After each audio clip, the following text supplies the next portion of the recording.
Chapter 5. The theatre was crowded that night. It was terribly hot, and there were young people shouting to each other from across seats.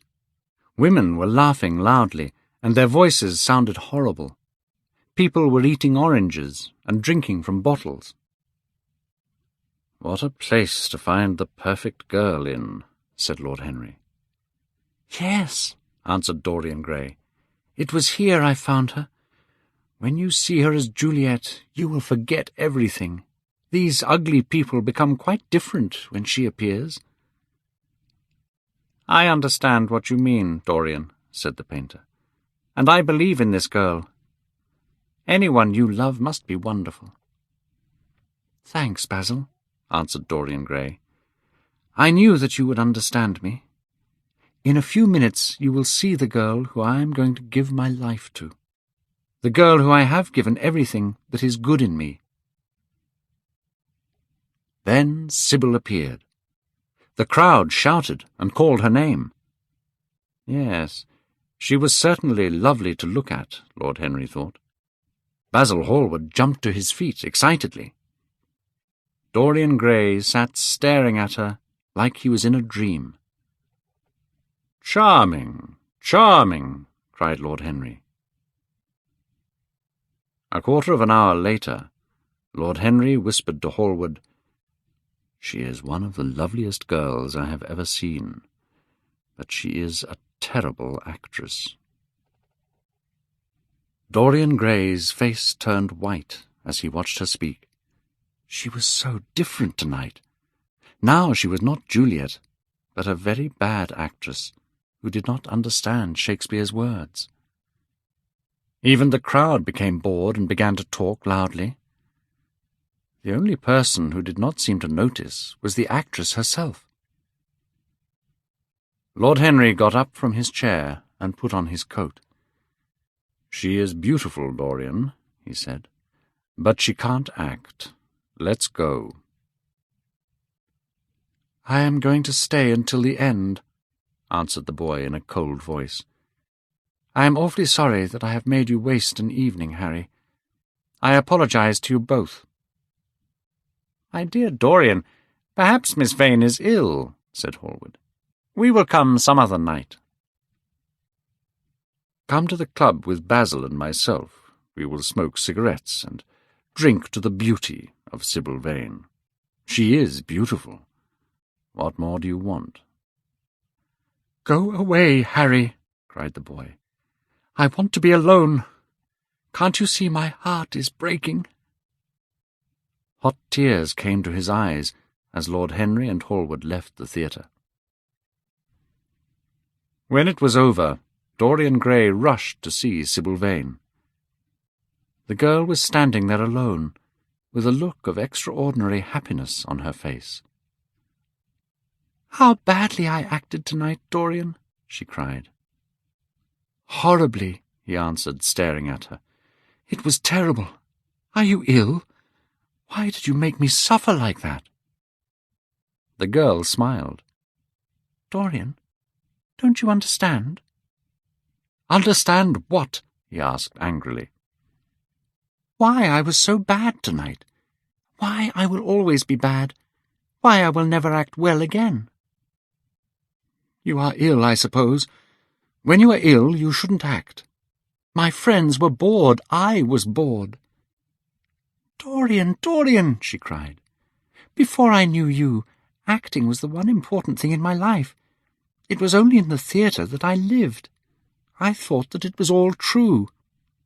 Tonight, for the first time in my life, I saw that I was playing at love. Our love for each other is the only true love. Take me away with you, Dorian. I don't want to be an actress any more." He threw himself down on the sofa and turned away his face. "You have killed my love," he said quietly. Then he jumped up and went to the door. "My God, how mad I was to love you! What a fool I have been! You are nothing to me now. I will never see you again. I will never think of you. I will never speak to you again." The girl went white. "You are not serious, Dorian. You are acting," she whispered, putting her hand on his arm. He pushed her back. "Don't touch me," he cried. Then he turned and left the room. After walking the streets of London all night, he arrived home just after sunrise. As he passed through the library, he saw the portrait that Basil Hallward had painted of him. He stared at it in surprise, and walked on into his bedroom. He took his coat off and stood next to his bed. A few moments later he returned to the picture and looked at it closely. In the poor light the face seemed to have changed a little. Now the mouth looked cruel. It was certainly strange. He walked to the window and opened the curtains. The light changed the room, but the face stayed the same.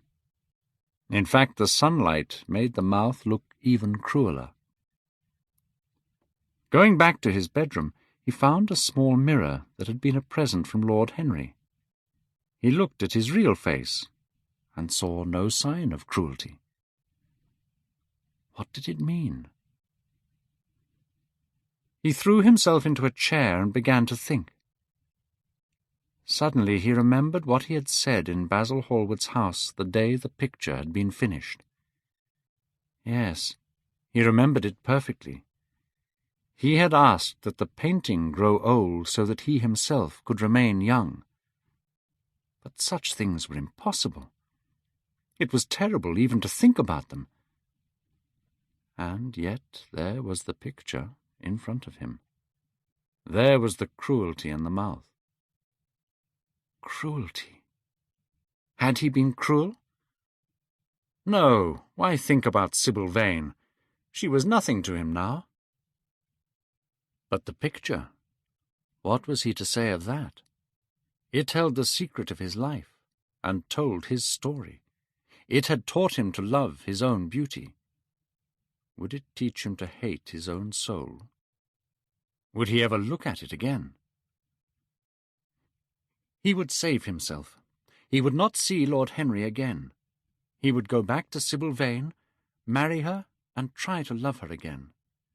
She had suffered more than he had. Poor child. He had been selfish and cruel to her. They would be happy together. His life with her would be beautiful and pure. He got up from his chair and covered the portrait. How horrible, he said to himself, and he walked across to the window and opened it. When he stepped out onto the grass, he took a deep breath. He thought only of Sibyl. The birds that were singing in the garden seemed to be telling the flowers about her.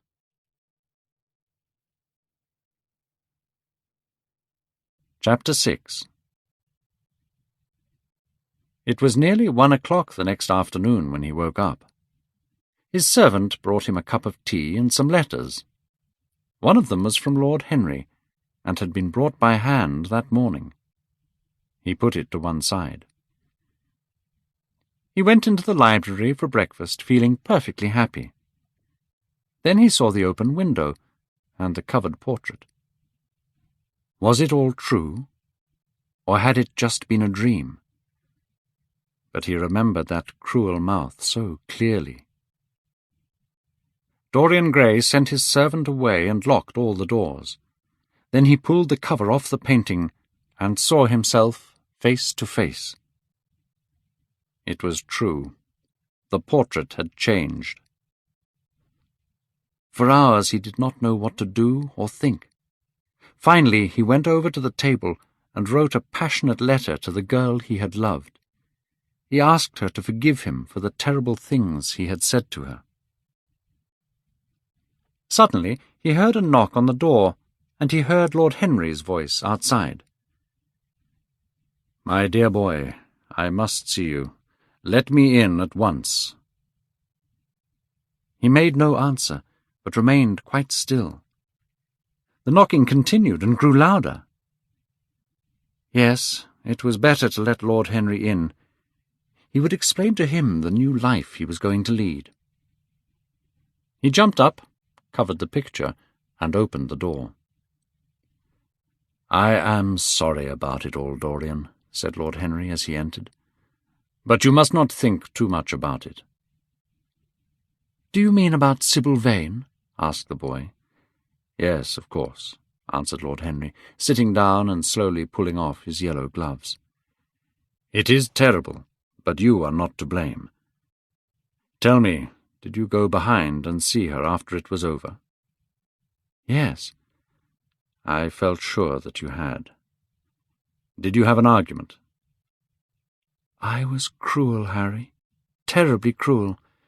But it is all right now. I am not sorry for anything that has happened. It has taught me to know myself better." "Oh, Dorian, I am so glad that you see it that way." "I want to be good, Harry. I don't want my soul to be ugly. I am going to marry Sibyl Vane." "Marry Sibyl Vane?" cried Lord Henry, standing up and staring at him in surprise. "But, my dear Dorian—" "Yes, Harry, I know what you are going to say. Something horrible about getting married. Don't say it. Sibyl will be my wife." "Your wife? Dorian, didn't you get my letter? I wrote to you this morning." "Your letter? Oh, yes, I remember. I have not read it yet, Harry." "You know nothing yet, then?" "What do you mean?" Lord Henry walked across the room and sat down next to Dorian Gray. Taking both his hands in his own, he held them. "Dorian," he said, "my letter was to tell you that Sibyl Vane is dead."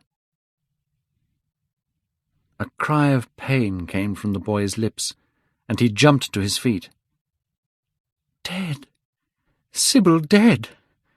It is not true. It is a horrible lie." "It is true, Dorian," said Lord Henry. "It is in all the morning newspapers. The police will be asking questions, and you must keep your name out of any scandal. Things like that make a man fashionable in Paris, but in London they are a disaster for any gentleman. I suppose they don't know your name at the theatre? If they don't, it is all right. Did anyone see you going round to her room?" Dorian did not answer for a few moments. Finally he said in a strange voice, "Harry, did you say that the police are asking questions?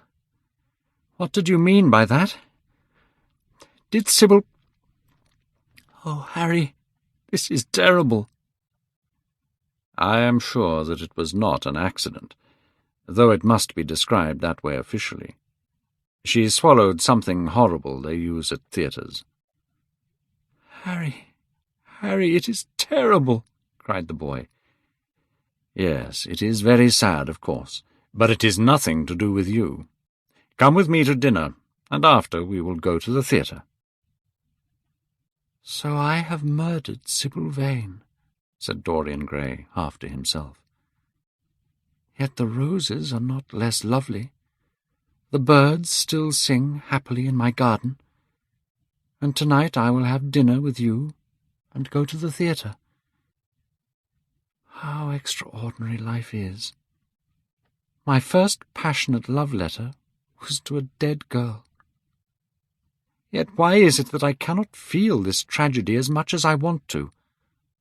I don't think I am heartless. Do you?" "You have done too many foolish things in the last fortnight to be heartless, Dorian," answered Lord Henry, with his sweet, sad smile.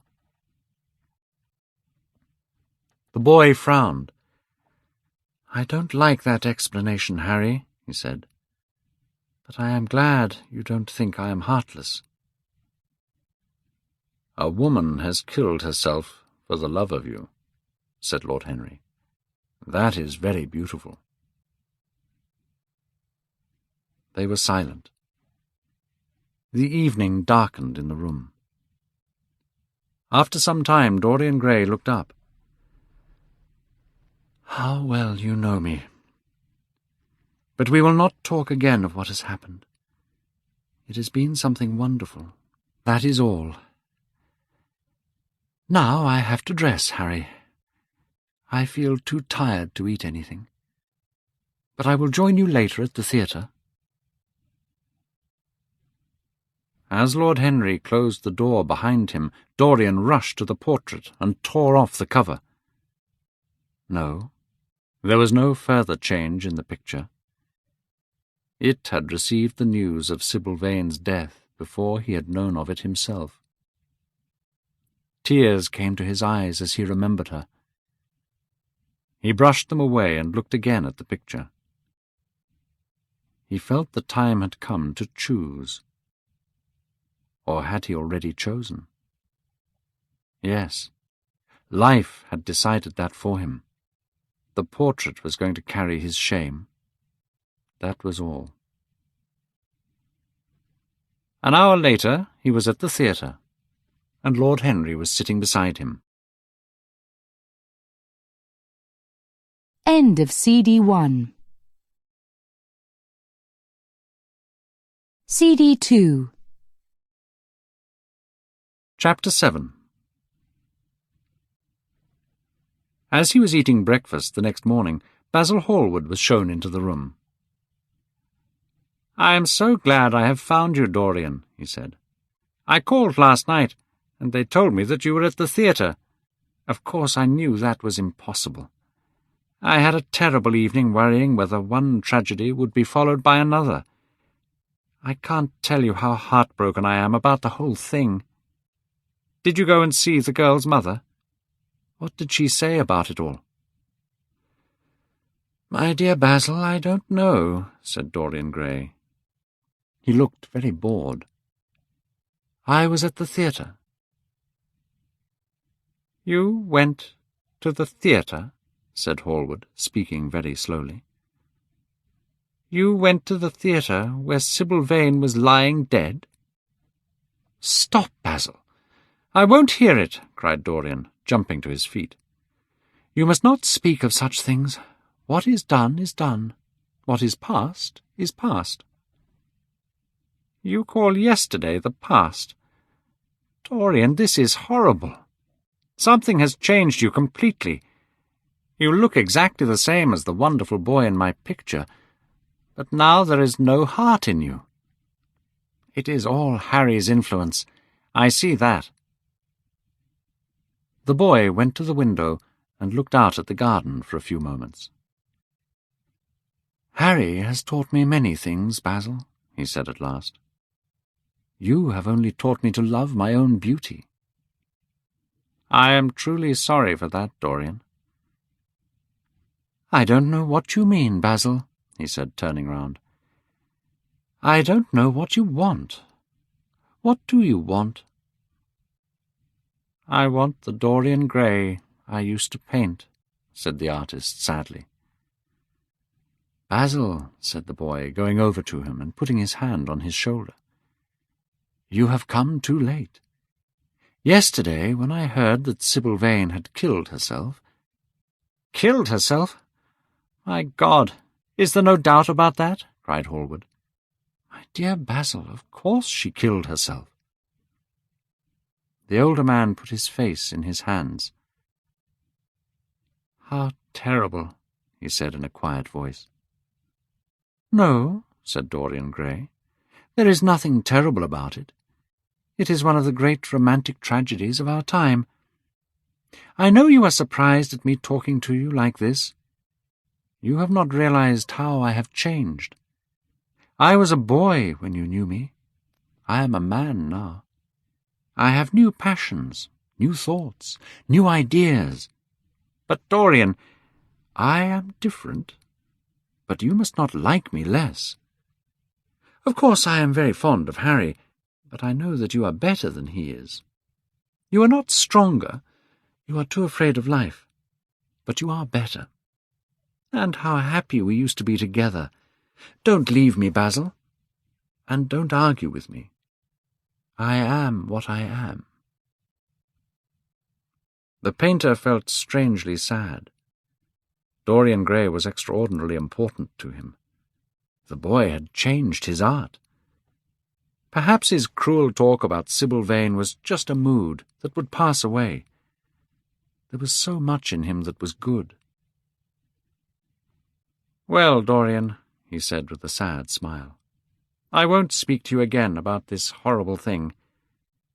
I only hope that your name is kept out of any scandal. Have the police asked to see you?" Dorian shook his head. "They don't even know my name," he answered. "She didn't know your name?" "Only my first name, and I am sure that she did not tell it to anyone. She told her family that I was Prince Charming. It was pretty of her. You must do me a drawing of Sibyl, Basil.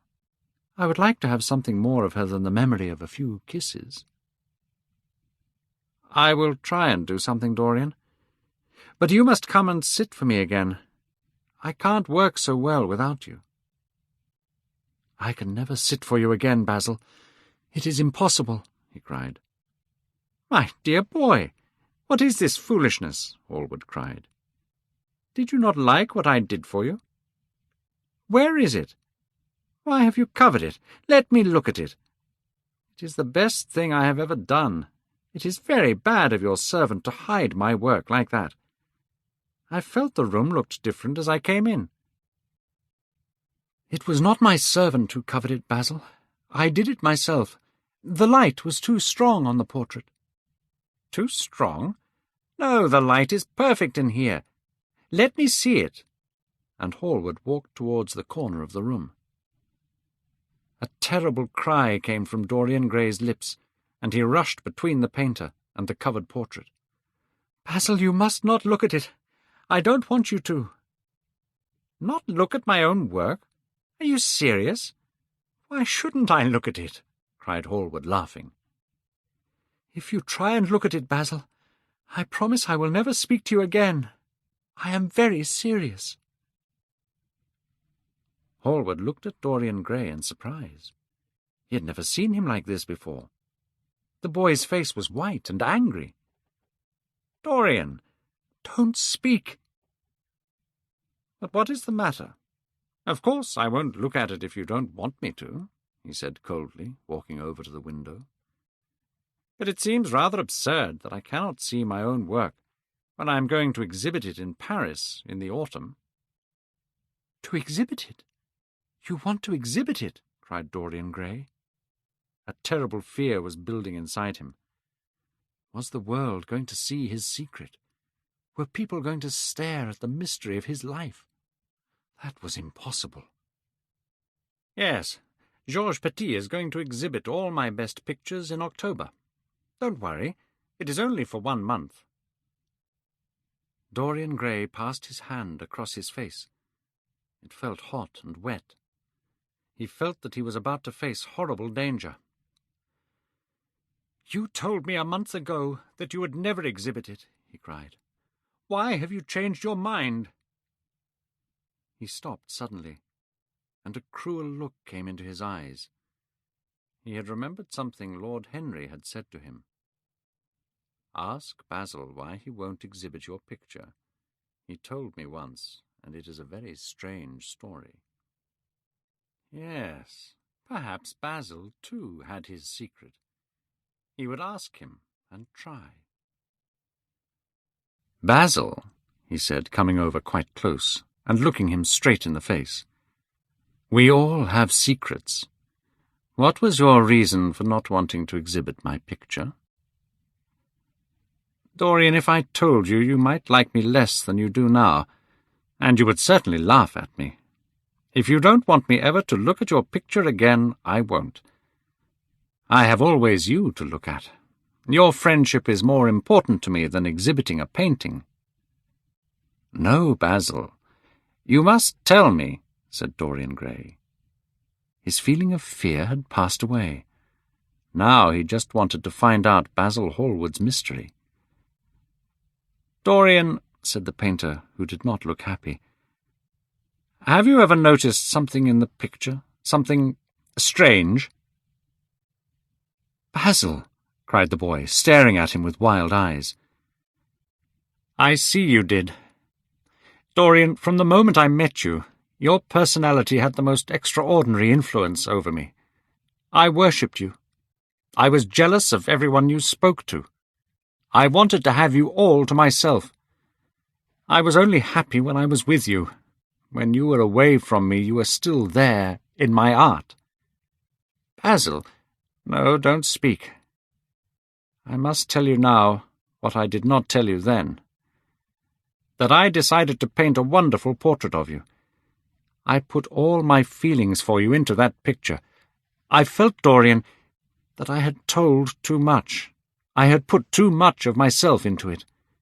So I decided never to exhibit the portrait. I told Harry, and he laughed.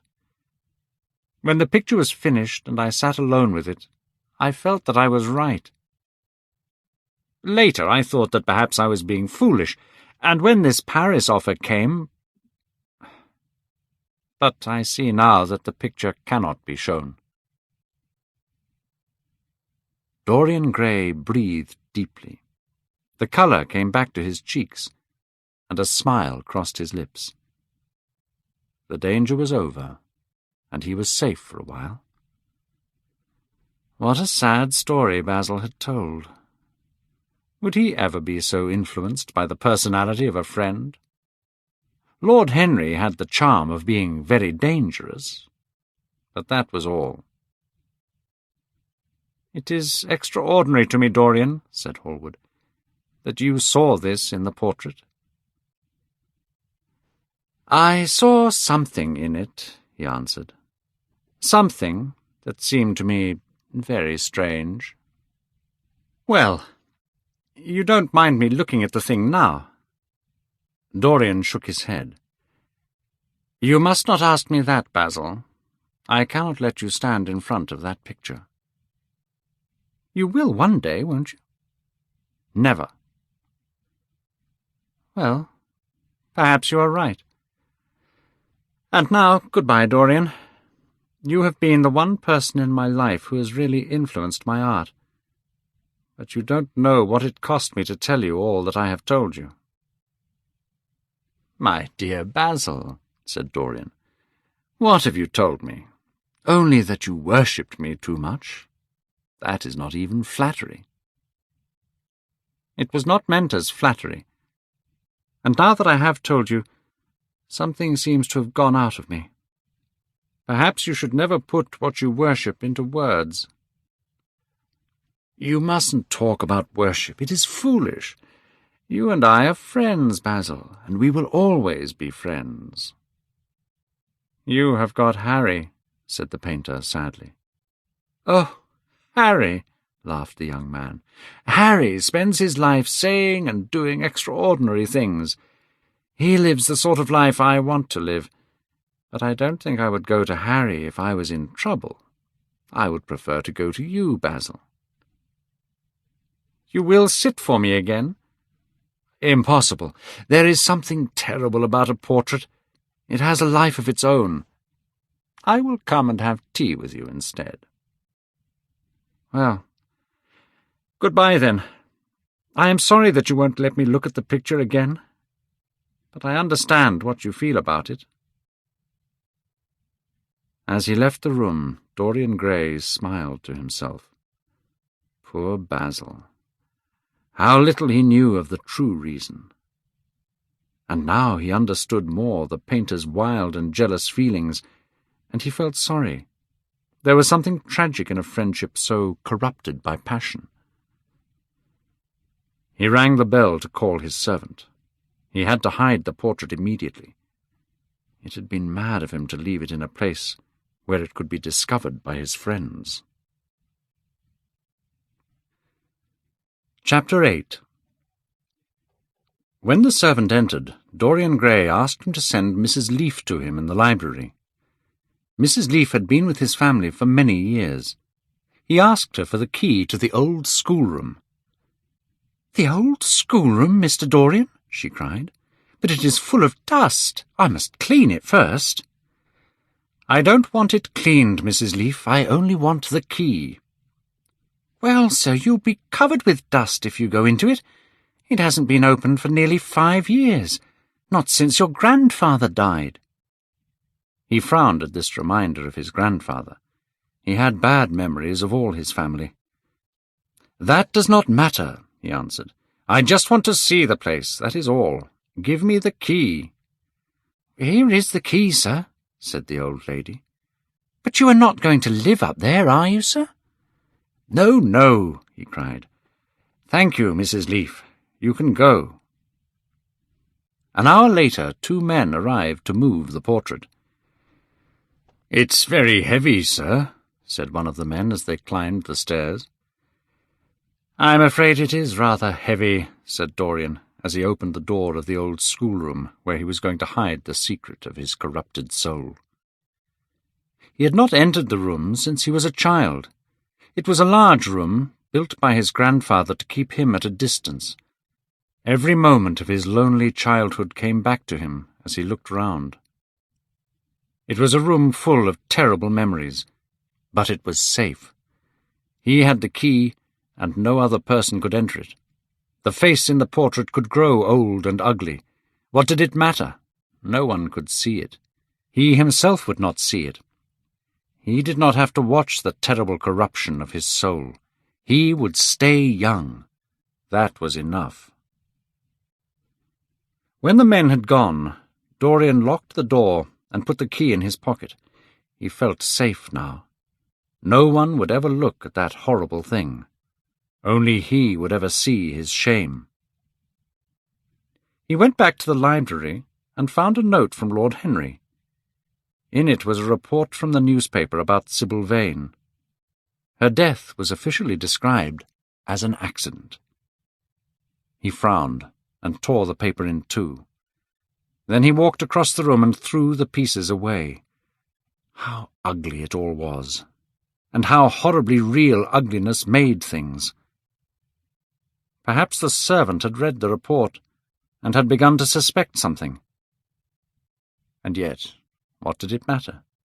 What had Dorian Gray to do with Sibyl Vane's death? There was nothing to be afraid of. Dorian Gray had not killed her. Chapter 9.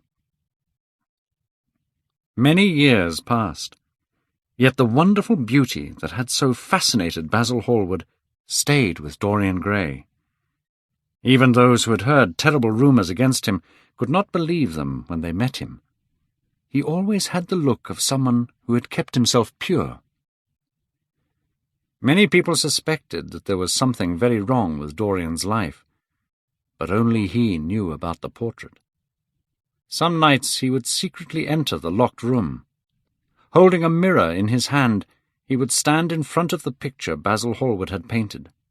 He would look first at the horrible old face in the picture, and then at the handsome young face that laughed back at him from the mirror.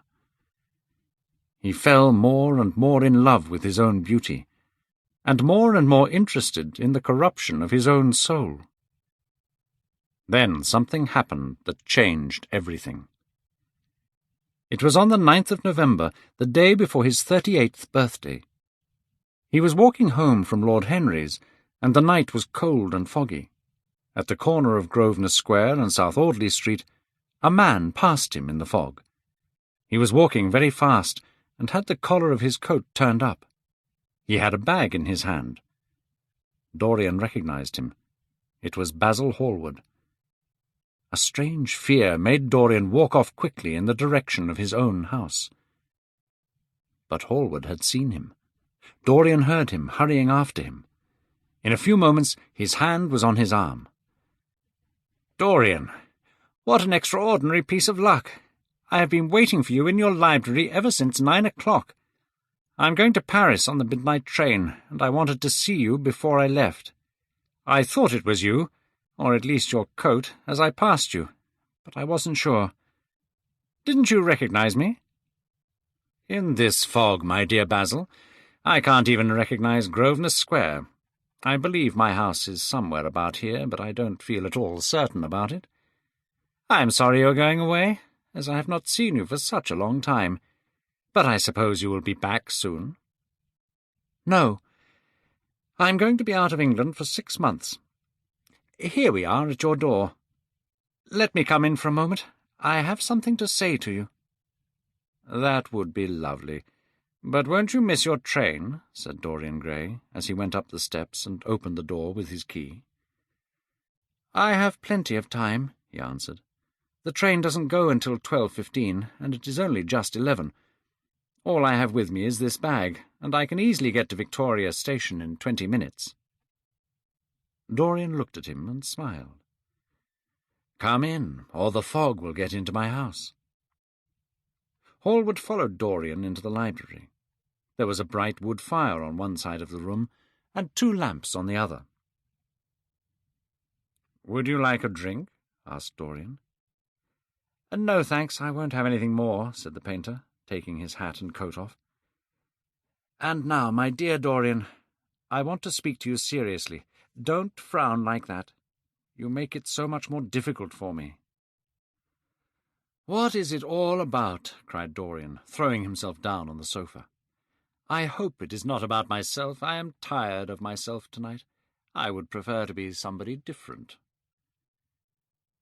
"It is about yourself," answered Hallward in his deep voice, "and I must say it to you." Dorian breathed deeply and lit a cigarette. "Is it really necessary, Basil? I think you should know some of the terrible things that people are saying about you." "I don't want to know anything about them. I love scandals about other people, but scandals about myself don't interest me." "Every gentleman is interested in his good name, Dorian. You don't want people to talk of you as something terrible and corrupt. But I don't believe these rumours at all. At least I can't believe them when I see you. Corruption is a thing that writes itself across a man's face. It cannot be hidden. My dear Basil, and yet I rarely see you now, and you never come to my house. When I hear all the terrible things people are whispering about you, I don't know what to say. Why have so many of your friends killed themselves? Young men from good families like Adrian Singleton, and that poor young soldier." "Stop, Basil. You are talking about things of which you know nothing," said Dorian. "I know how people talk in England. This is a country where people have 2 faces. They whisper rumours about people like myself, and then do much worse things when others are not looking." "Dorian," cried Hallward, "that is not the question. I know England is bad, but that's the reason I want you to be a good influence on your friends. Instead, you have lost all belief in goodness and honesty. You have filled those poor young men with a madness for pleasure." Dorian smiled. "How can you smile like that? I only want you to have a clean name. You have a wonderful influence. Let it be for good. Yet I wonder whether I know you. But I can't answer that question. I would need to see your soul." "To see my soul?" cried Dorian Gray. He jumped up from the sofa, turning almost white with fear. "Yes," answered Hallward. There was a deep sadness in his voice. "To see your soul. But only God can do that." A bitter laugh came from the lips of the younger man. "You will see it yourself tonight," he cried, picking up a lamp from the table. "Come, it is your own work. Why shouldn't you look at it? You can tell the world all about it after, if you want. Nobody will believe you. If they do believe you, they will like me better for it. Come, I tell you. You have talked enough about corruption. Now you will see it face to face." There was madness in every word he said. He felt a terrible delight that someone was going to share his secret. The man who had painted the portrait was going to share his shame. The painter would suffer for the rest of his life with the memory of what he had done. "Yes," he continued, coming closer to him, "I will show you my soul. You will see what you think only God can see." Hallward jumped back. "You cannot say things like that, Dorian," he cried. "They are horrible, and they don't mean anything." "You think so?" he laughed again. "I know so, Dorian. You have to tell me—" "Don't touch me. Finish what you have to say." The painter felt extraordinarily sad. He walked over to the fire and stood there. "I am waiting, Basil," said the young man in a hard, clear voice. He turned round. "What I have to say is this," he cried. "You must give me some answer to the horrible things people are saying against you. Tell me that they are not true, Dorian. Can't you see what I'm going through? My God! Don't tell me that you are bad and corrupt and shameful." Dorian Gray smiled. "Come upstairs, Basil," he said quietly. "I keep a diary of my life from day to day. I will show it to you if you come up with me." "I will come with you, Dorian, if you wish it. I see I have missed my train. It does not matter, I can go tomorrow. But don't ask me to read anything tonight. All I want is a simple answer to my question." "I will give it to you upstairs. I could not give it to you here. You will not have to read for long."